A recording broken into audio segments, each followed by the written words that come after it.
We can't imagine that we are immune to the dangers of false teachers who infiltrate the church, immune to the influences of a toxic culture. We would be very, very naive to think that. And so we need to ask, are we as a church, are we individually, are we exercising proper discernment? Welcome to Encounter the Truth with Jonathan Griffiths. Today we're continuing a message that we began last time from the book of Titus, where we began to look at the dangers all around us. And Jonathan, as you said, one of the things that we need to do, both as a church and as individuals, is to make sure that we're exercising proper discernment. But how would we actually know if we are? Well, I think if we ask the Apostle Paul that question, he would begin his answer by saying, you need to know the truth which is set down in the Scriptures.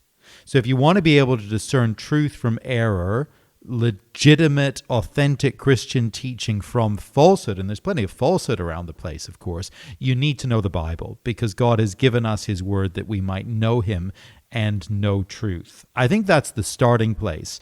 But I think if we allowed Paul to continue, as he does in the letter to Titus, what he will also highlight for us is the importance of being part of a church where there is a godly and discerning leadership and eldership.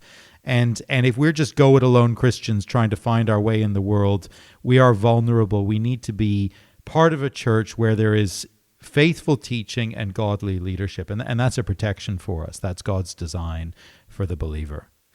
Well, join us in God's Word as we look at this further. We're in the book of Titus, as you just heard. Verses 10 through 16 of chapter 1 is where we're going to be camping out today. So join us there as we continue Dangers All Around. Here is Jonathan. False teaching, it hasn't gone away.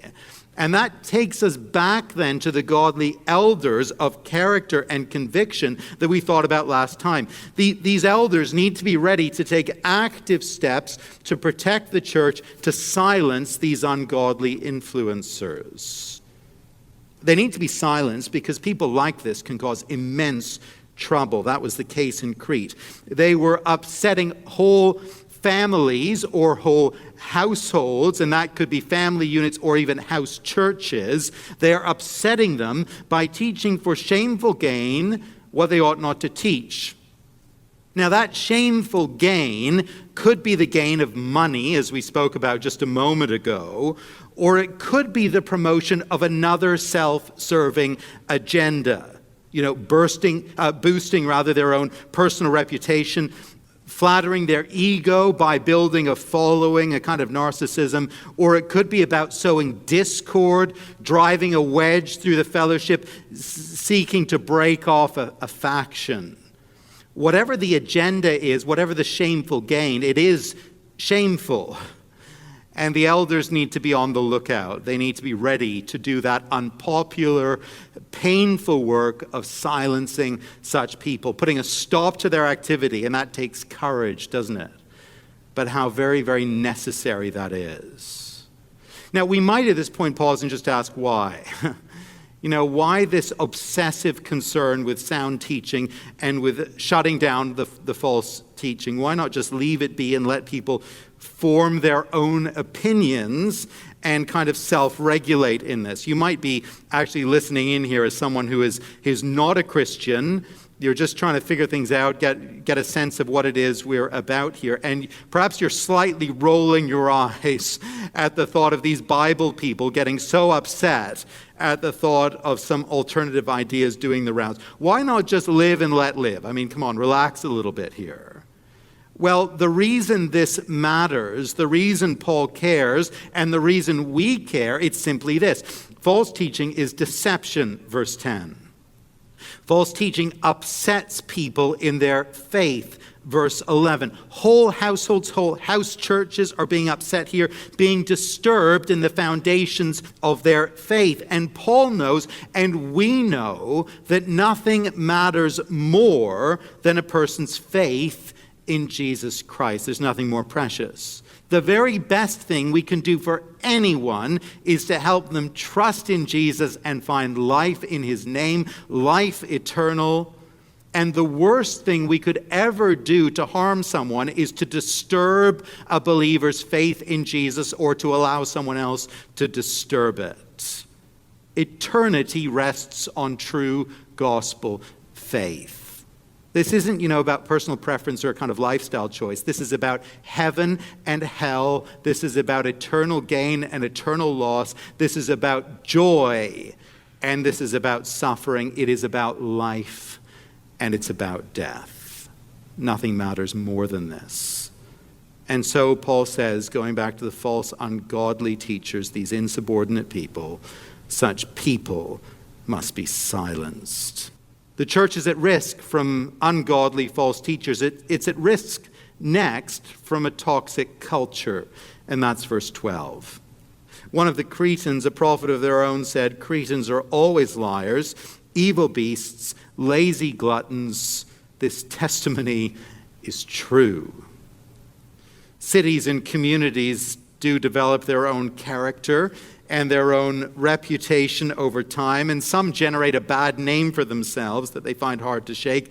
The evangelist Billy Graham once famously likened the city of New York to Sodom and Gomorrah. I think that's probably back in the 1950s, expressing his hesitation to attempt evangelistic meetings in such a tough environment. Las Vegas, it's almost universally known, isn't it, as Sin City. And the validity of the name is rarely disputed even by those who enjoy visiting there.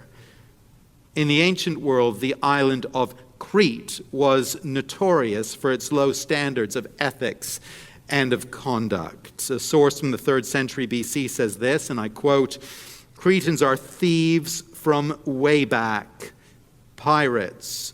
They never think along legal lines." In fact, in the ancient world, the word Cretanize meant to lie. It was a kind of shorthand, a colloquial term for lying. If you acted like a Cretan, it meant to be dishonest.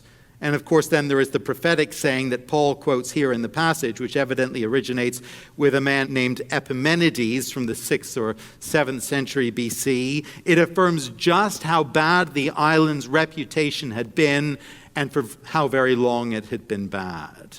Now, this was the culture into which this young church was planted. This was the world in which these young believers were living and developing. It was just normal to lie and to deceive. You couldn't expect for sellers in the marketplace to use accurate weights and measures. It was all slanted.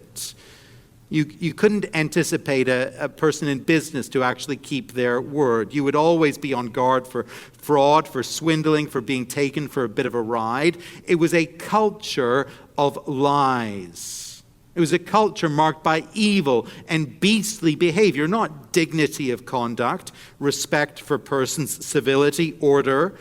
I guess it was probably fairly common to see drunks in the street, to observe people overindulging in food, practicing gluttony with little embarrassment. And all that was acceptable, all that was seen as normal. That was the culture in which these young believers were learning what it meant to follow Christ, and it was toxic. It was the spiritual equivalent of trying to raise a family in a town where the water supply was poisoned, or a town where a nuclear disaster had contaminated the ground. The environment itself was toxic to spiritual health and vitality. Now, Crete was notorious, but it was hardly unique. We actually see elements of all these things in our culture today: lying, dishonesty. We all know that we have to watch our back in the marketplace. We all know we have to be on the lookout in transactions and relationships.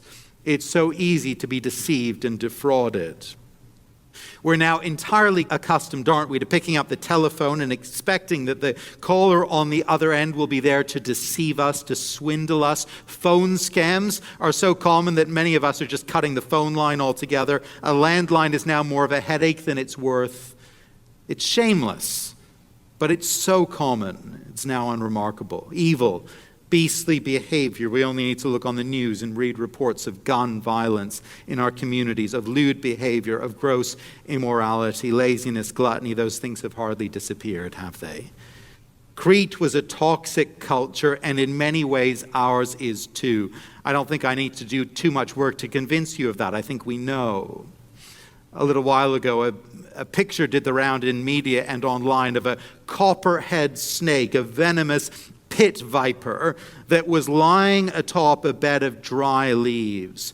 And the brown pattern of the snake's skin and the leaves, the color and the pattern blended so perfectly that the snake was nearly impossible to spot. You could stare at the picture for quite a long time and not see the snake at all. But of course, its blending with its surroundings didn't make it any less dangerous. In fact, you were more likely to tread on it and be bitten by it because it blended in so well. The cultural backdrop of Crete was of such a murky color that these false teachers blended right in. The snakes in the grass were practically invisible. And the church wasn't ready to spot them. Probably the church was far too much like the culture too. It was blending. And so the danger was very, very real. And the danger, I think, remains just the same today. A toxic culture, a murky background, a church at risk. You're listening to Encounter the Truth with Jonathan Griffiths and a message called Dangers All Around, originally part of a series called Transformed by Truth, but it's been one of the most listened to of the past year. So we've taken this message and the other top 9 and we bundled them together in a series called Listener Favorites, currently airing on the radio. And in addition to putting this series together, we've also designed a study guide to help you go a little bit deeper in these messages. You can get the study guide for free when you come to our website. That's encounterthetruth.org. Again, that's encounterthetruth.org. And whether you've connected with Encounter the Truth online, on the radio, or through our app, we're glad you're here, and it's all made possible through your generosity. So thank you for giving to and supporting this ministry. And as you give a gift of any amount this month, we want to send you a book called The Final Lap. This is a book that talks about the honest struggles of the transitions of later life, going from those seasons of work to retirement, and then independency to dependency, and finally from life to death as we approach the finishing line. The author, John Wyatt, he talks about those struggles of these transitions and then lays out the opportunities that God gives in every stage. We'd love to send you a copy of this book as our way of saying thank you for your financial support this month. You can find out more or give online at encounterthetruth.org. That's encounterthetruth.org, or call us at 1-833-99-TRUTH. Back to the message. Here's Jonathan. Added to the dangers posed by false teachers in a toxic culture is the risk posed finally by an undiscerning flock. Verse 13. This testimony is true, therefore rebuke them sharply, that they may be sound in the faith, not devoting themselves to Jewish myths and the commands of people who turn away from the truth. Here, Paul seems to be turning his attention to people within the church who are listening to the false teachers, listening to their myths and their erroneous commands, and he tells Titus how to handle the situation. He is to rebuke them sharply.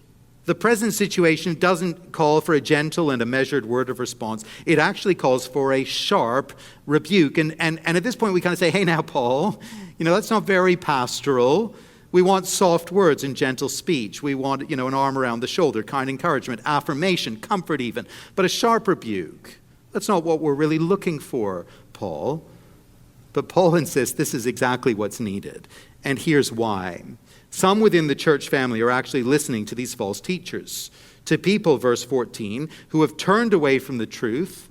They are influenced enough by the culture that they don't recognize the ungodly teachers for who they actually are. They don't see what's really going on here. They haven't noticed the unpleasant behavior. They haven't recognized the false teaching. They have been thoroughly undiscerning. And Paul has very, very good reason to be concerned. He sees that what is at stake, verse 13, is the very faith of the flock. He wants them, his longing for them is that they should be sound in the faith, not following the teaching of those who turn away from the truth, verse 14. He cares about this because the end result of following false teaching is spiritual ruin. And here I think Paul has in view the false teachers and all who follow them. Look where this leads in verse 15. To the pure, all things are pure, but to the defiled and unbelieving, nothing is pure, but both their minds and consciences are defiled. Paul has in mind here the particular heresy of the circumcision party.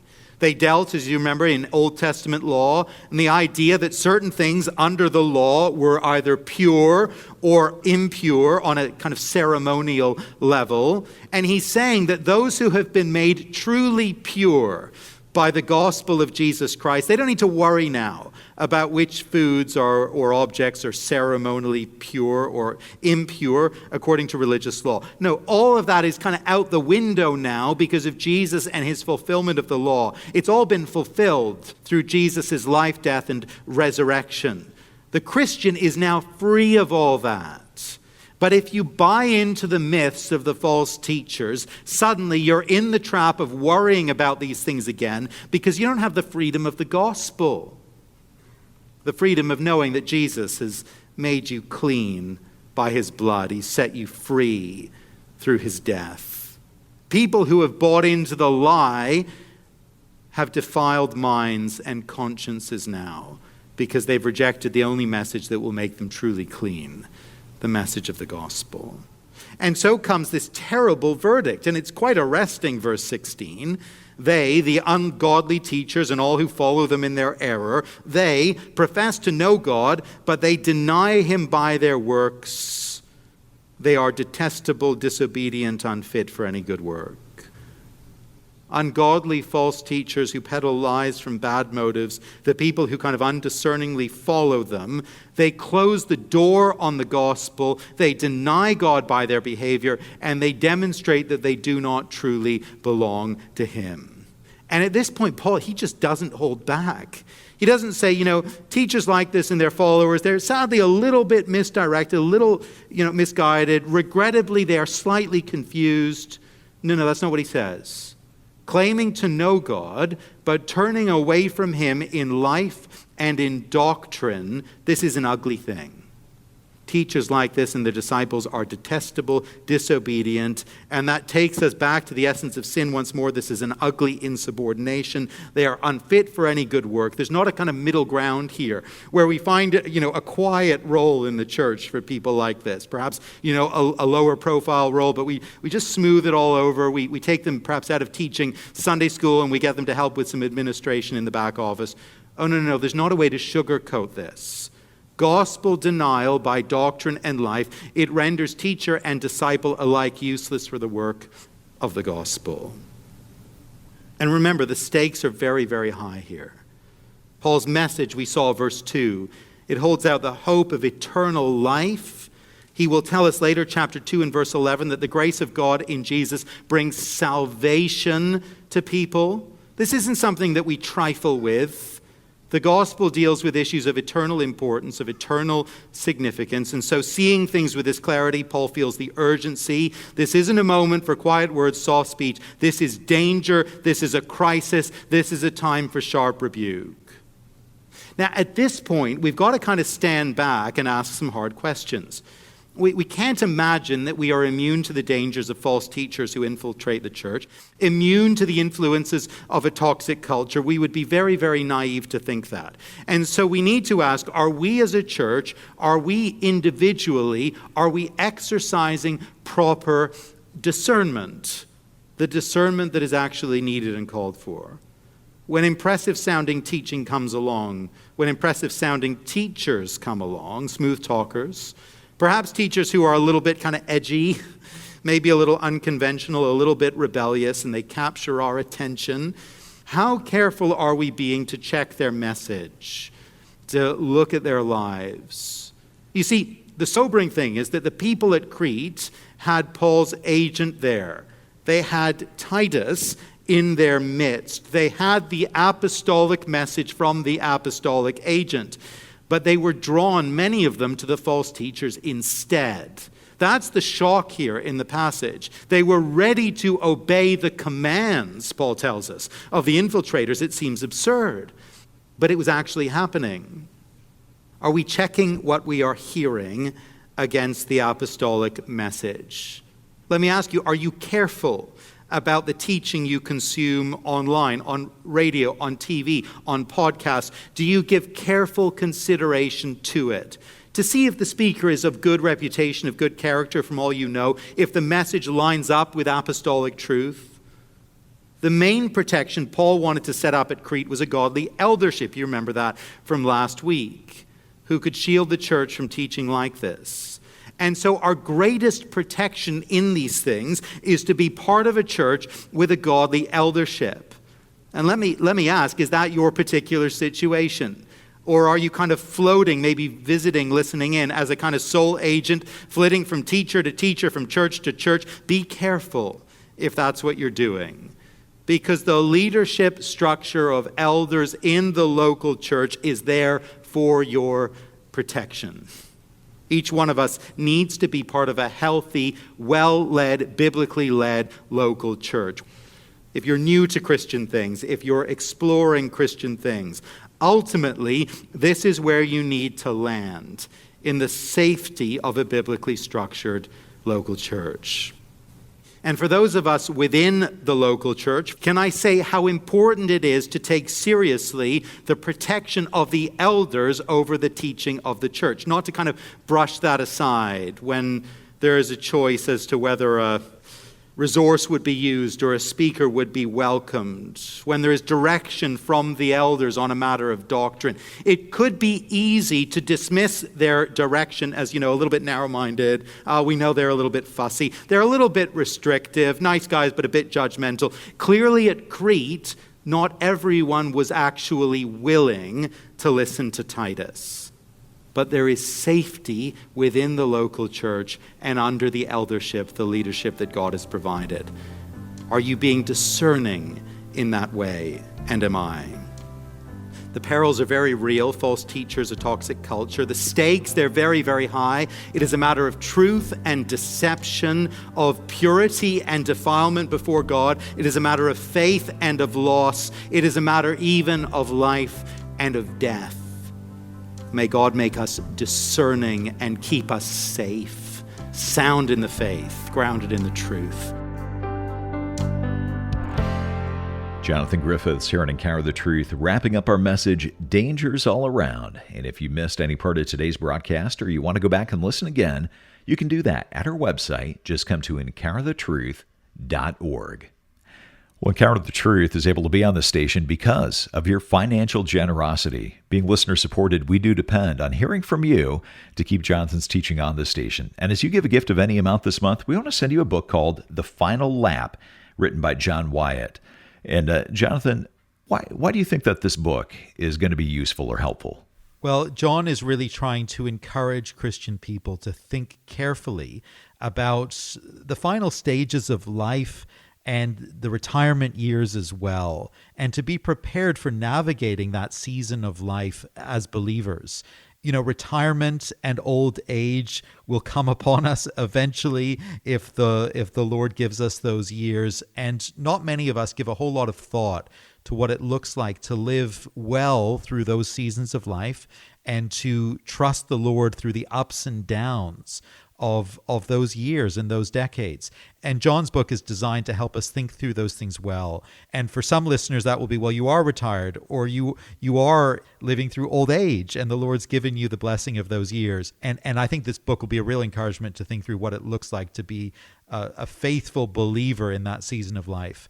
Then other listeners will be caring for perhaps elderly parents and seeking to encourage elderly parents or grandparents. And I think this book will be a resource and an encouragement to think Christianly about how to do that and how to be an encouragement. I think there's tremendous value here actually for all of us as believers to get hold of this book and to take in the lessons that John has for us from the Word of God.